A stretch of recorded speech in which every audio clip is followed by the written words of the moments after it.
Hindi maganda yung naging performance ni Wasiso sa American Cup 2025. Natalo po siya kay Dominguez sa winner's bracket, tapos sa loser's bracket, tinalo niya si Abby Manumisha, pero tinalo naman siya ni Lebon Aronian, kaya na-eliminate po siya. Eto ngayon, may side event na blitz yung The American Cup eh. 9 rounds po ito na blitz bakbakan, at sa unang tatlong laban, maganda performance si Wesley. Panalo po siya kay I.M. Alice Lee round 1. Panalo din kay Basib Durar Bailey, yung Super Grandmaster ng ng Azerbaijan. At round number 3, natabla siya kay Ray Robson. Ngayon, round number 4, kalaban niya po yung isa sa pinakamalakas sa buong mundo pagdating sa blitz na si Grandmaster Hikaru Nakamura. Anong nangyari? Sige po, analyze natin to. Puti dito si Wesley. Ang tinira po ni Wesley, E4. Sinagot yan ni Hikaru ng E5.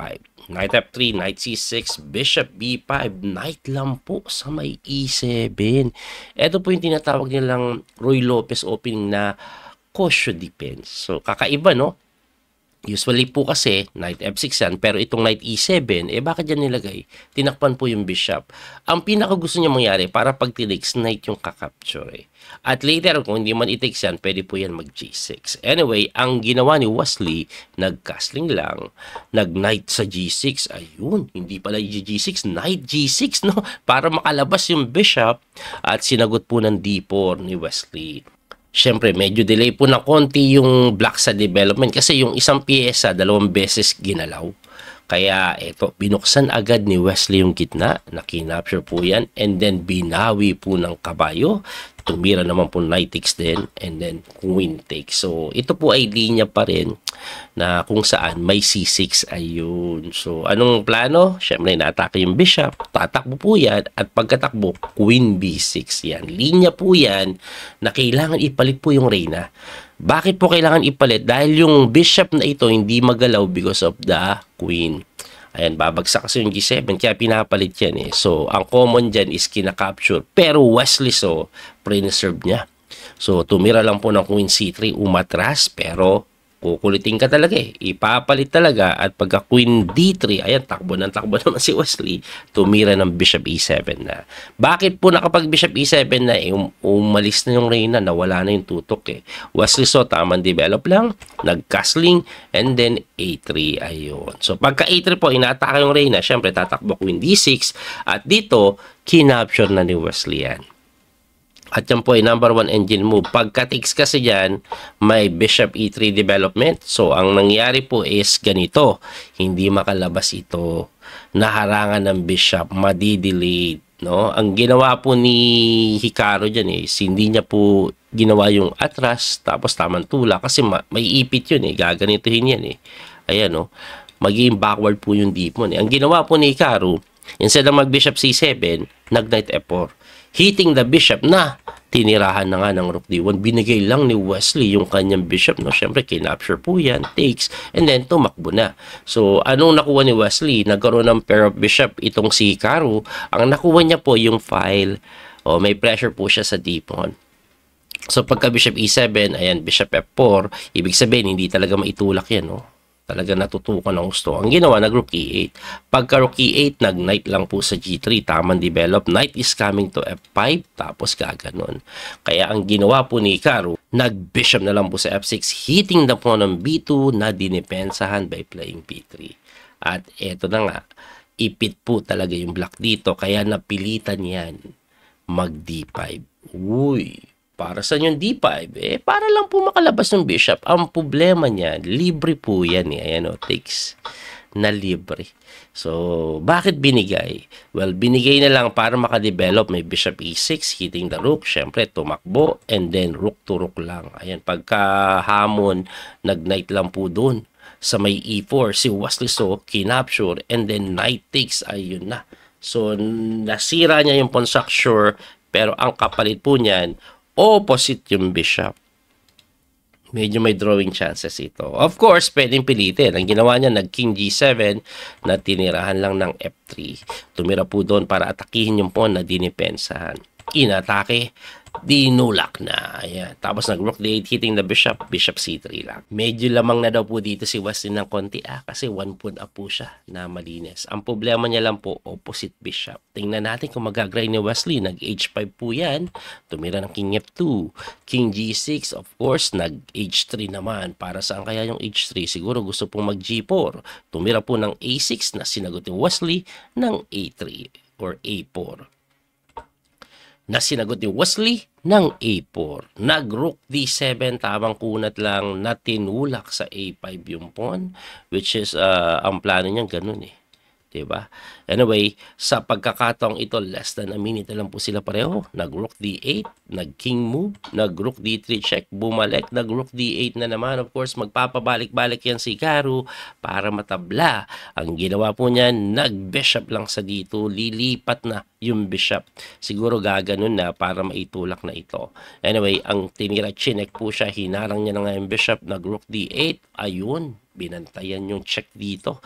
At pagkatira po ng rook d7, binipor na.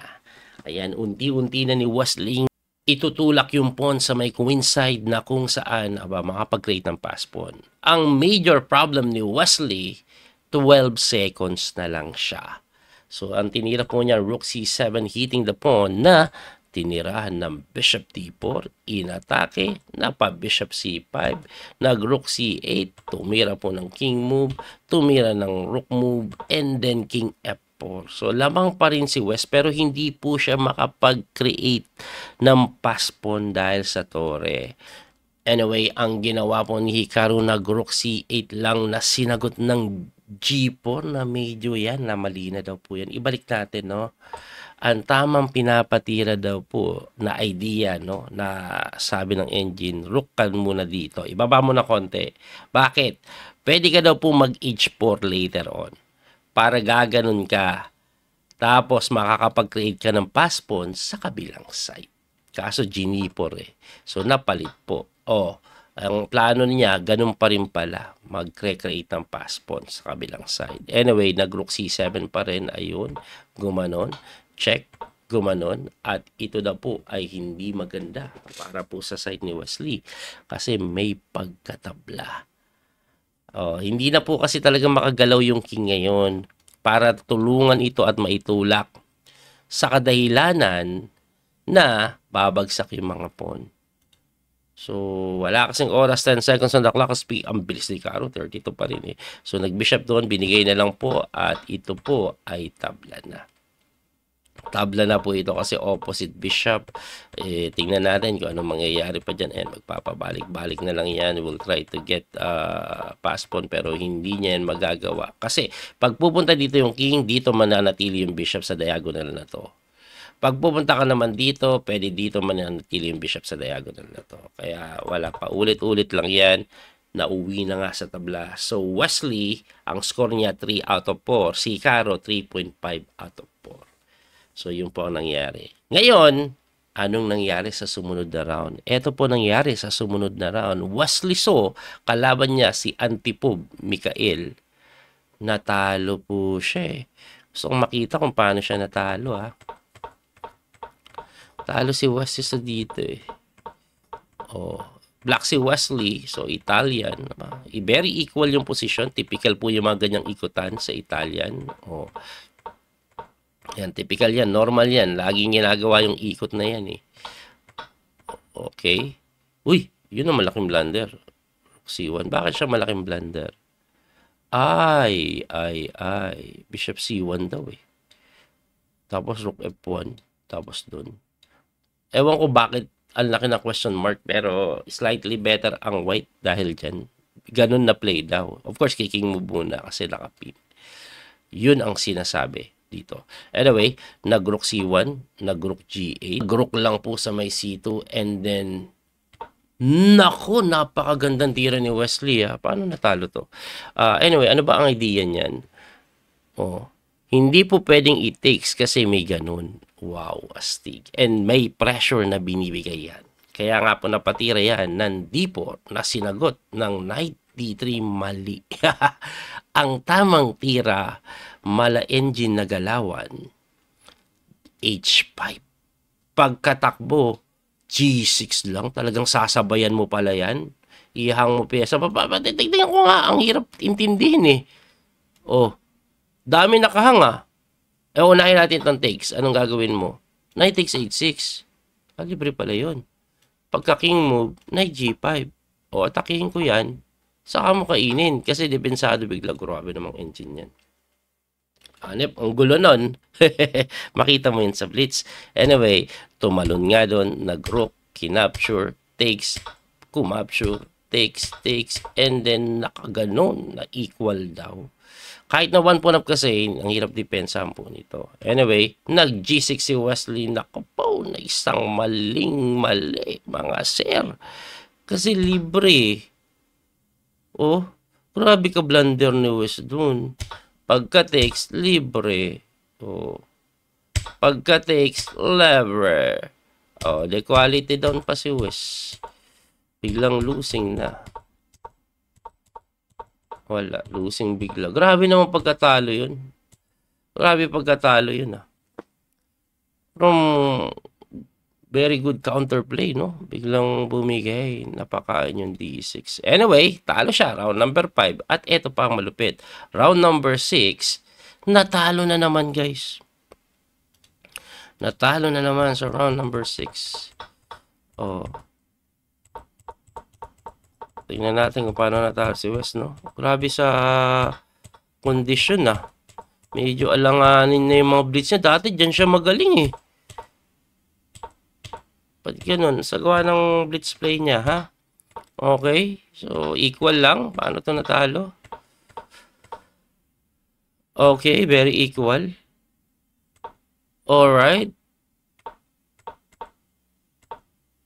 Ay, bigla nung unti-unti na lumalamang, Yung oras, lamang naman siya sa oras.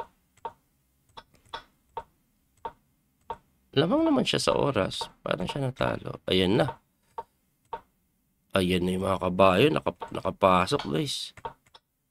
Ayun, naubos yung pawn. Hindi naman naubos, pero natapisan. Ayan, siya na lang tumatabla dito. Ayun na, 2 pawn. Aray ko. Wala na. Talo na to. Tingnan natin. Baka makagawa pa siya ng something. Uy, putik.